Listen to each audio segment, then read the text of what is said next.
As of August 2026, there are presidents in Africa who have been in power since before the internet existed. Presidents whose families treat national treasuries like personal checking accounts. Presidents under whose rule thousands have been killed, millions displaced, and entire economies reduced to ash. Today, we're counting down the top 10 most hated presidents in Africa right now. Leaders who are still in office today, ranked by documented human rights abuses, corruption indices, economic destruction, and even international condemnation. This is not an opinion. Every name on this list has been cited by the United Nations, Amnesty International, Transparency International, or even the International Criminal Court. And I promise you, the name at number 1 has been in power since 1979. At number 10 is the president of Togo, Faure Gnassingbé. Togo is a nation of 8 million people, and for 59 years, it has been ruled by one family. Faure's father, Gnassingbé Eyadema, seized power in 1967 and ruled until his death in 2005. Faure took over immediately through a military-backed succession that the African Union condemned as a coup. Since then, he has won every election. In 2019, he changed the constitution to reset term limits, allowing himself to potentially rule until 2030. When mass protests erupted between 2017 and 2020, security forces responded with live ammunition, tear gas, and internet blackouts. Opposition leaders were arrested, journalists were intimidated. Togo remains one of the poorest countries in West Africa despite its strategic location and port revenue. The Gnassingbé families has turned a republic into a family business, and after 6 decades, the Togolese people are still waiting for their first peaceful transfer of power. At number 9 is the president of the Republic of Congo, Denis Sassou Nguesso. Sassou Nguesso first became president in 1979. To put that into perspective, Jimmy Carter was still in the White House. He lost an election in 1992, then reclaimed power through a civil war in 1997. He has not left since. In 2015, he changed the constitution to remove term limits. In 2021, he won another term in an election the opposition called a sham. Transparency International ranks the Republic of Congo 151st out of 180 countries for corruption. The country produces nearly 300,000 barrels of oil per day, and yet over half the population lives in poverty. His son, Denis Christel Sassou Nguesso, runs the state oil company. The family is estimated to control a significant portion of the national wealth. While the elite live in gated compounds in Brazzaville, ordinary Congolese lack reliable electricity and clean water. Sassou Nguesso didn't just overstay his welcome, he turned a resource-rich nation into a cautionary tale. At number 8 is the president of Chad, Mohamed Idriss Déby. In April 2021, Chad's president Idriss Déby Itno was killed in a battlefield. Within hours, the military installed his 37-year-old son, Mohamed, as head of Transitional Military Council. He promised an 18-month transition to democracy. That was 5 years ago. Elections were repeatedly delayed. In 2024, a new constitution was pushed through, allowing Mohamed to run. He won the May 2024 election. The opposition was violently suppressed. Protesters were killed, opposition leaders were arrested or barred from running. Chad is a key Western ally in the fight against terrorism in the Sahel. That alliance has shielded Mohamed Déby from serious international consequences. But inside Chad, the dynasty is deeply resented. A son inheriting power from his father in 2024 is exactly the kind of governance Africans have been fighting to end. At number 7 is the president of South Sudan, Salva Kiir Mayardit. Salva Kiir became president when South Sudan gained independence in 2011. The world celebrated the birth of Africa's newest nation. Then, in 2013, civil war erupted.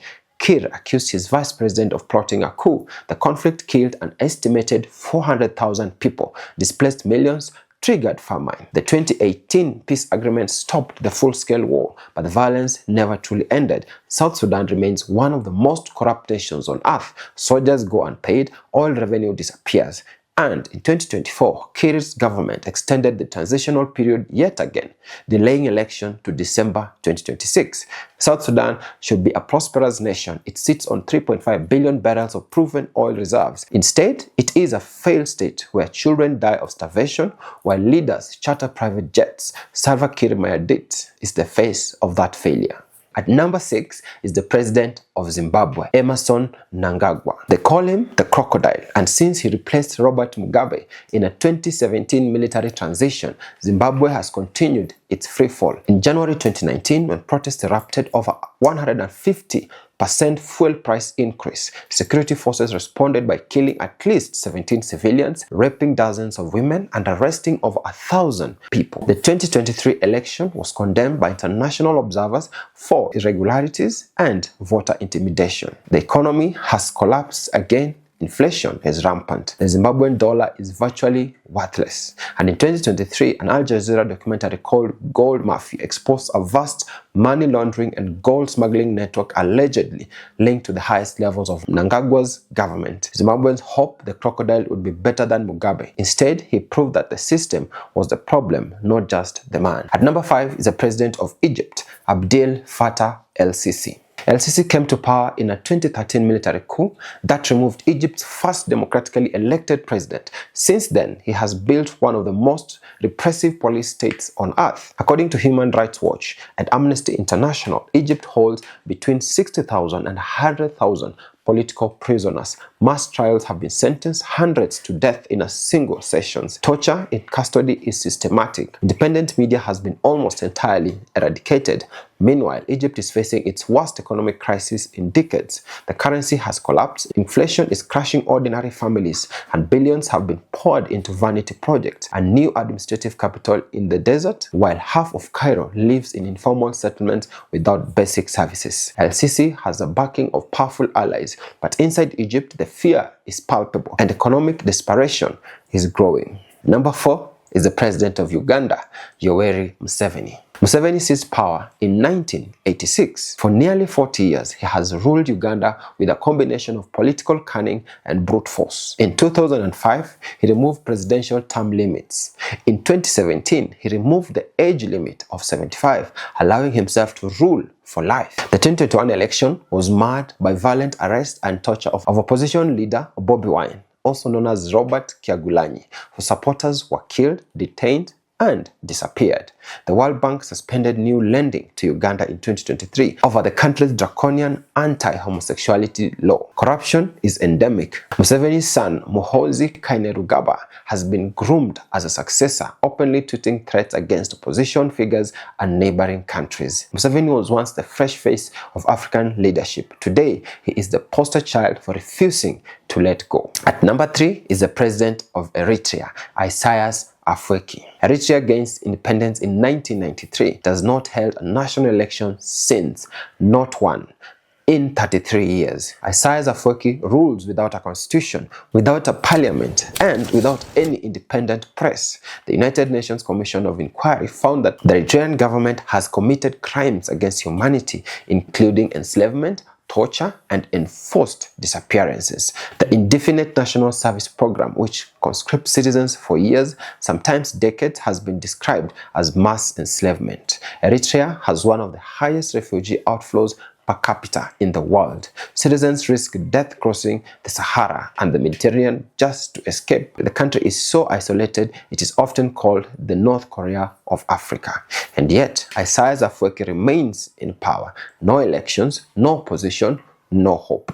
Number 2 is the president of Cameroon, Paul Biya. Paul Biya has been president since 1982, that is 44 years. He is 93 years old, and for much of his tenure, he has governed from a hotel suite in Geneva, Switzerland, where he spends months at a time for what his government calls private stays. While Biya vacations, Cameroon bans. Since 2016, the Anglophone crisis has devastated the country's English-speaking regions. Security forces have killed thousands. Over 600,000 people have been displaced. Villages has been burnt. Amnesty International has documented torture, extrajudicial executions, and the use of excessive force against civilians. The 2018 election was marred by fraud allegations. Biya was declared winner with 71% of the vote. Opposition leaders were arrested. The internet was shut down in Anglophone regions for months. Cameroon is a nation of 30 million people with vast agricultural and oil wealth.